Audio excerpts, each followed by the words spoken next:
Hi everyone, it's Melissa, your plantita abogada here at Tasteful Notes, finally coming to you with a delayed episode. So it's been a few weeks since I released an episode, but man, I am just relaxed, rejuvenated, excited to be back, and I'm excited to share some stuff with you. So we went on vacation. It was a badly needed family vacation. It's our last family vacation together was in 2019 when there were just 3 of us. Now there are 4, so that made things exciting. But I really didn't think that there would be stuff I'd be able to share with you on this vacation. I thought that this would be just stuff for me, privately. So I've realized that the meme about watching a movie and seeing a plant and saying, that's a monstera, yeah, completely accurate. So after becoming a plant parent, all I could see now are plants everywhere. And we vacation in California. And California is very, very different from the Philippines. So I'll be sharing with you things that I saw, the good and the not so good. Yeah, there were some of that too. So get your snacks, get ready, sit back and come on vacation with me.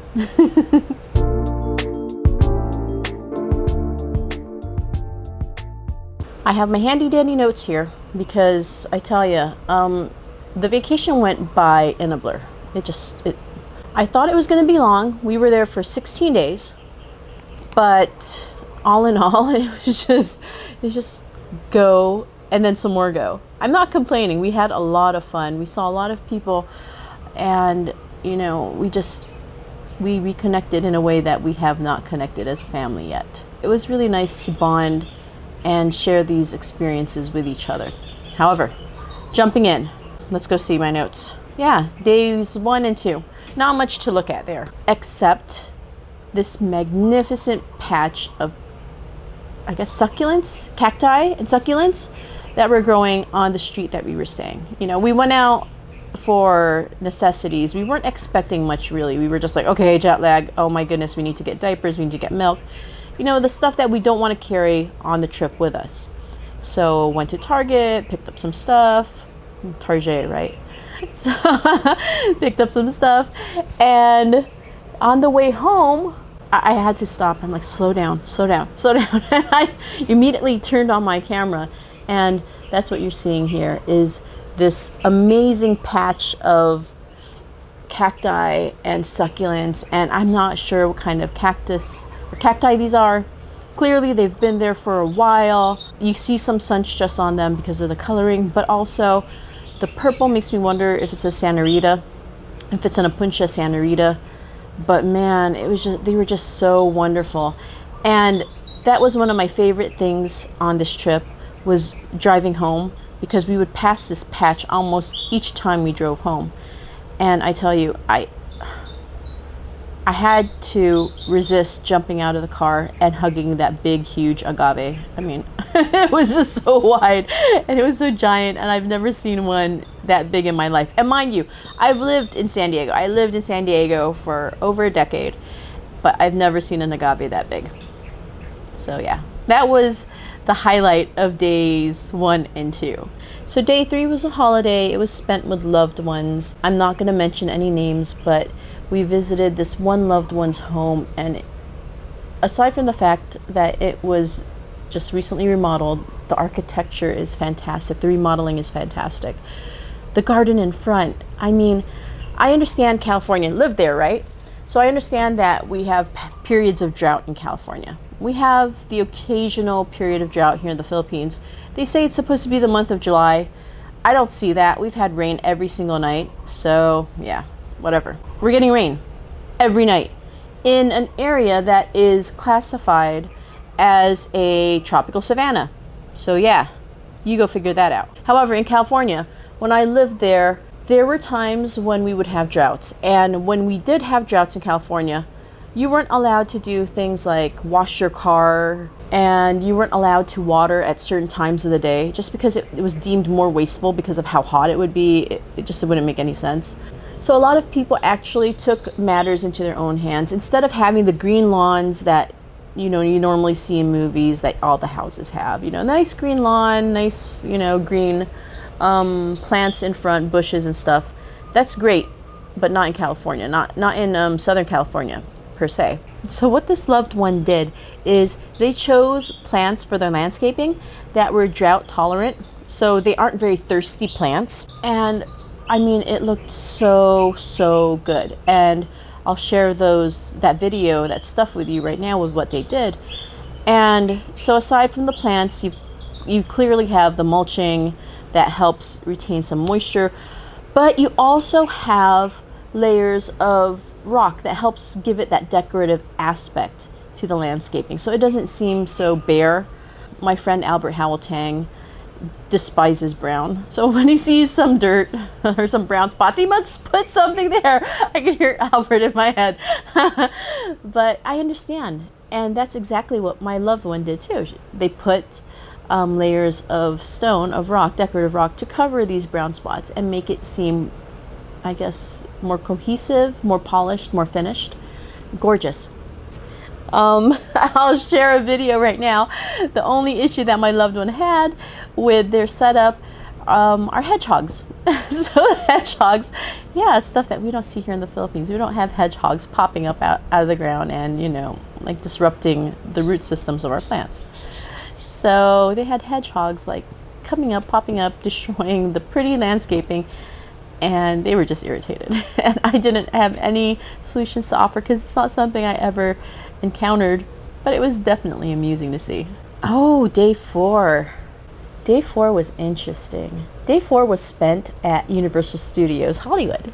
It was fun. It was a lot of fun. If you are my age, if you were a 90s kid, if you ever played Super Mario, then you would be tickled pink by what you're about to see.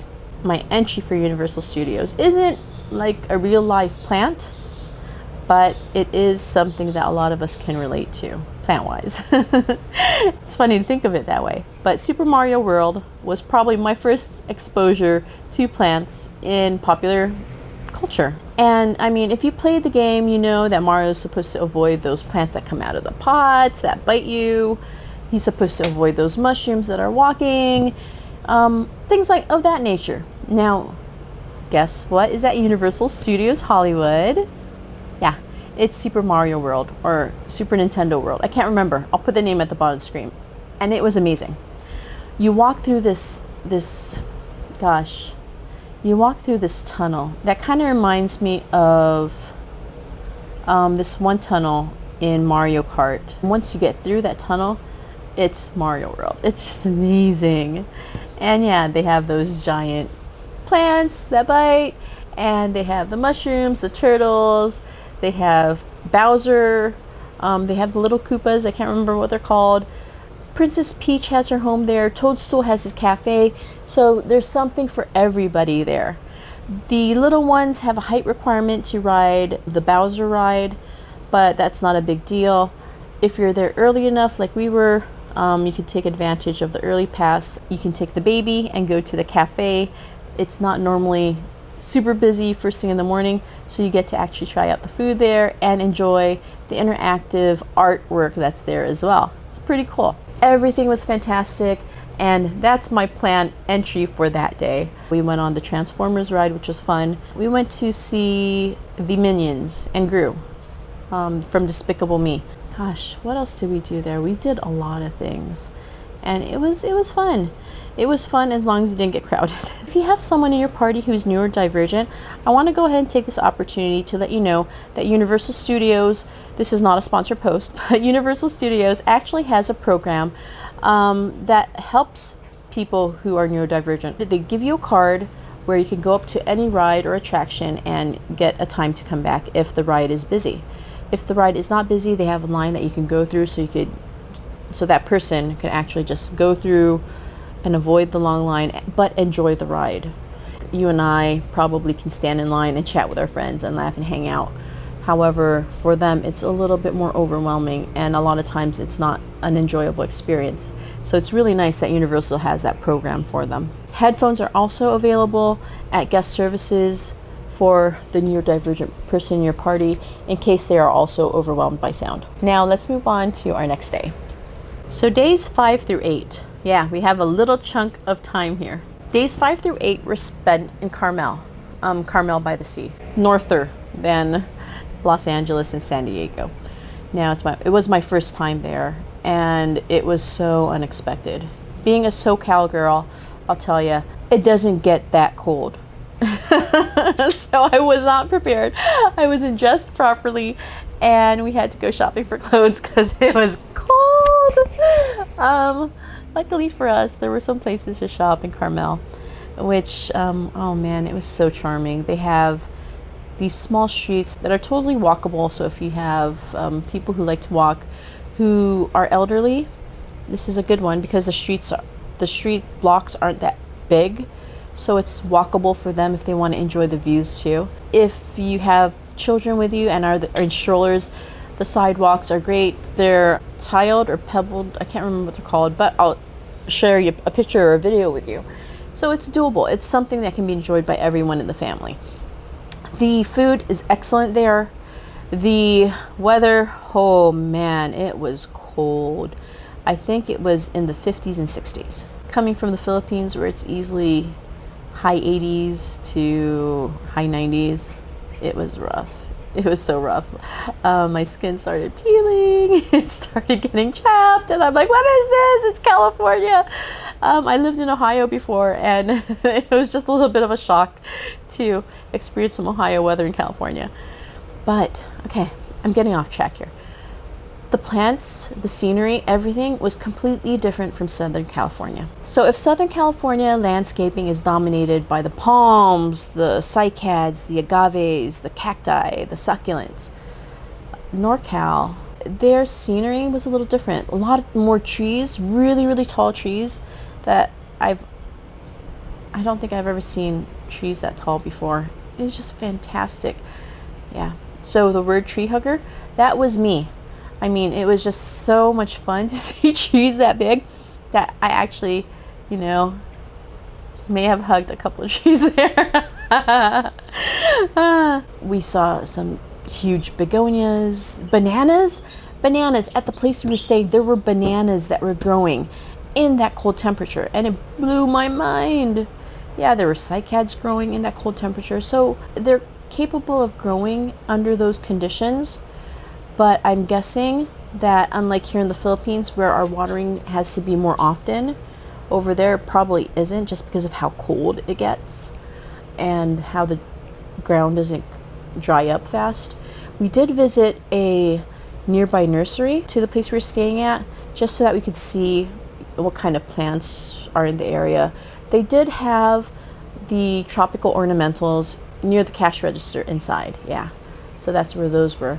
But everything else that you see at the homes that were there, at the cottages, at the fairy tale cottages, all of those other plants, the ones that were, I guess, hiyang is what we'd call it, that are native or good or are used to that area, those were outside, and they were clearly enjoying their lives. And I wish so bad that I could have brought some home, but I don't think that they would live here. I don't think they could handle it here, to be honest. But yeah, instead I brought home a book of the plants and wildlife native to the area that I will be reading during my spare time. Really excited to have found that. Aside from hanging out in Carmel by the sea, we also went to Monterey, where we went to the Fisherman's Wharf. They had some cacti and succulents there.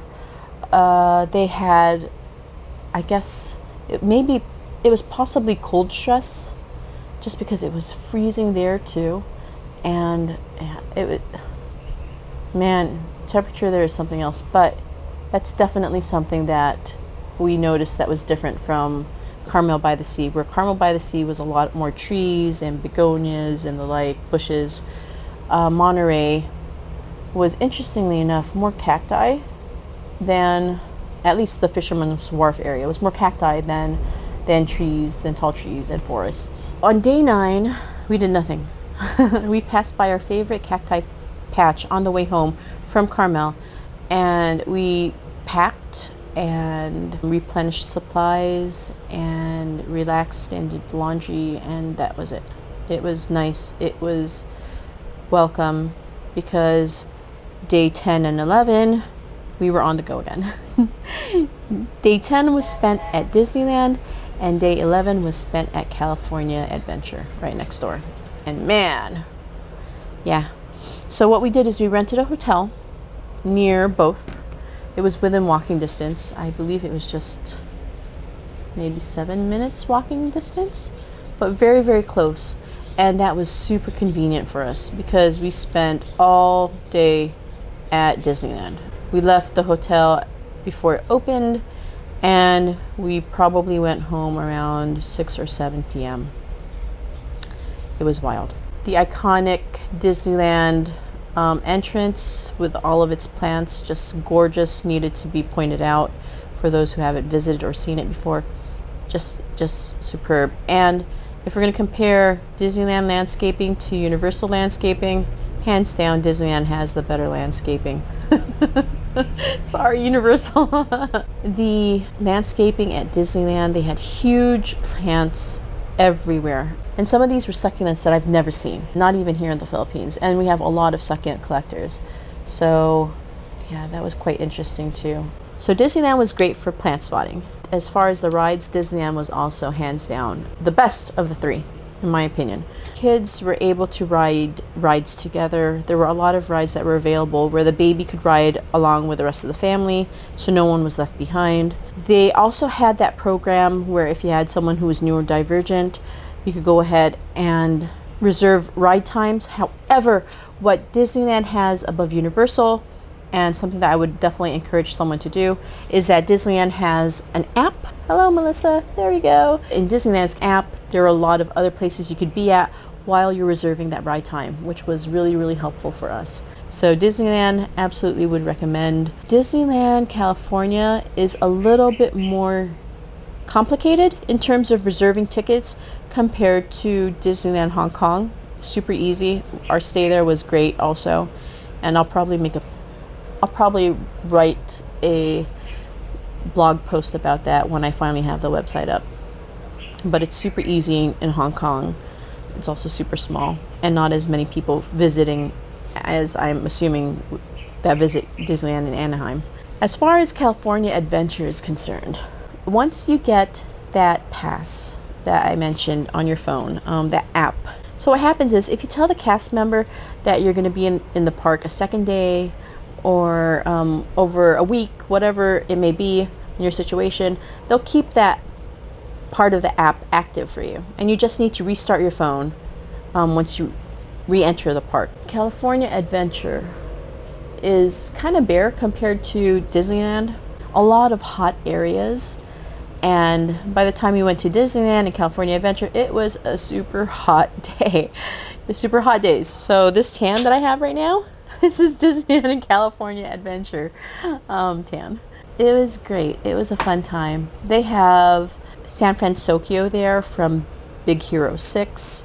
They have a lot of the Cars stuff there as well. They had The Incredibles there. They had Buzz and Jessie there.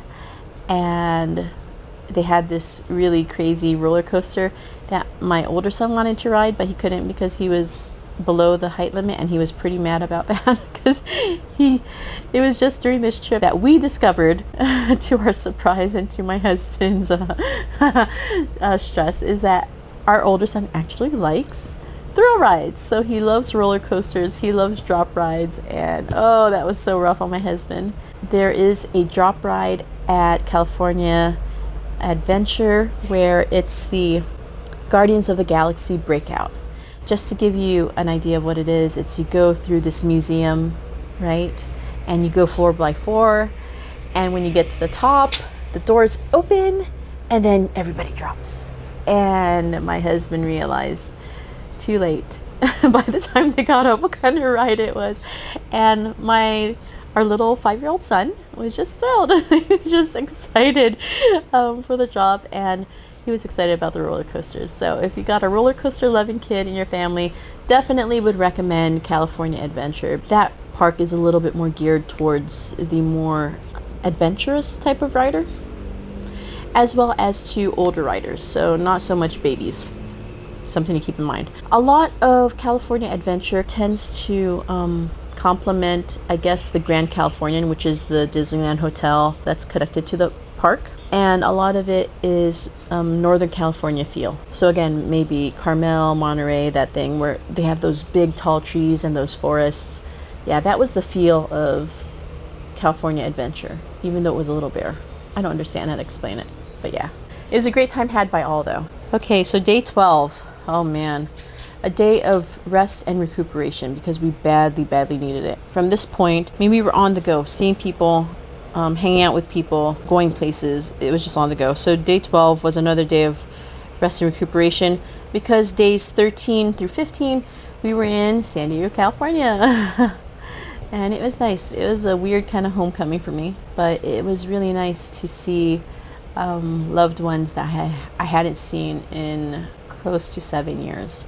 And my key point before I go into the bad part of this entire trip is that don't wait to see your loved ones, okay? Because we never know what's going to happen.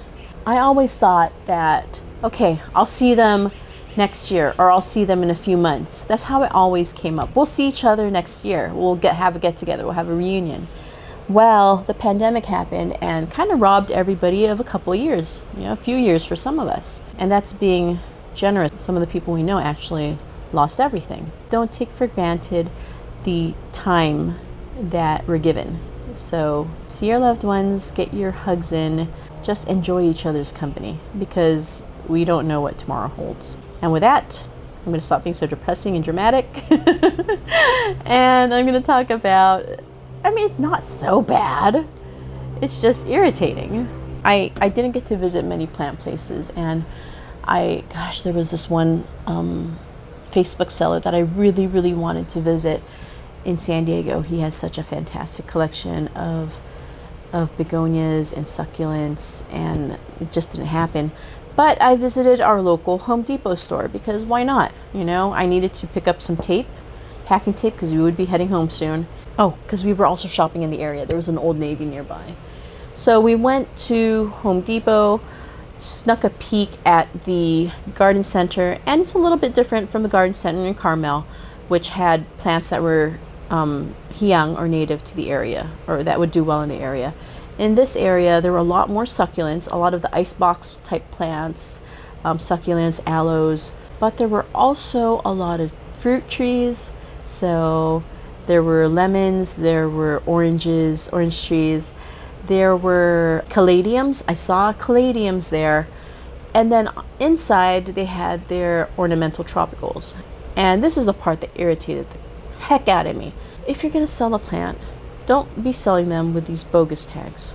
And let me show you those bogus tags right now. So don't sell plants with bogus tags because names matter. So names matter in terms of finding out how to care for plants. You got to know where these plants are from, what kind of living conditions they were subjected to, what kind of living conditions they actually enjoy, things of that nature, I can't remember the name of the plant off the top of my head, and I moved the file, so I can't look at it on my phone. But man, I remember looking at it, and my face to my husband when I saw it was this. I think it was a Philodendron Brazil, if I'm not mistaken. Hederaceum, something, one of those. And I was just like, what is this? Right? Anyway, yeah. Okay, so that's my pet peeve, and that was what irritated me. If you're one of the poor people who bought these plants and don't know what your plant name is, there are a lot of groups who actually can do that with you. My group is called Suloy. It's SULOY. It's a private group because I don't want to allow in scammers and people who will Bitcoin scam you or try to get your mother's middle name and stuff like that. No, we closed the group. We made it private for a reason. So if you're interested in joining a Facebook plant group that's safer than most, feel free to find mine. Again, it's Suloy, which means new sprout, new beginnings, new growth. The last day, day 16, we flew home. Thankfully, it was such a whirlwind of a vacation, and I'm really happy and giggly and bubbly and excited about it. But came home to some unpleasantness. As you can see here, this beautiful variegated aloe, not so beautiful, didn't do too well. And I have a few more that I will have to self-care later. But yeah, we came home just in time, I think. And with that, this is the end of this episode. I hope you enjoyed it. If you did, feel free to give it a like. Subscribe to my channel. Don't forget to click the notification bell because we do have some fun episodes coming up. A microclimate episode as well as a Mythbuster episode. Yay! Who doesn't like those, right? So click that subscribe button, follow, like this video. Yes, all of that. If you don't get enough of me during the week with the one video, check me out on Facebook. I'm there as Tasteful Nodes. You can also check me out in my group, Suloy, S-U-L-O-Y. You can also, if you just want to look at pretty pictures before you head off to bed, check me out on Instagram. I am there as Tasteful Nodes as well.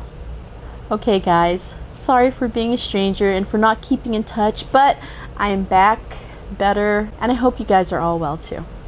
Okay, until next time, keep your notes classy and tasteful. Bye.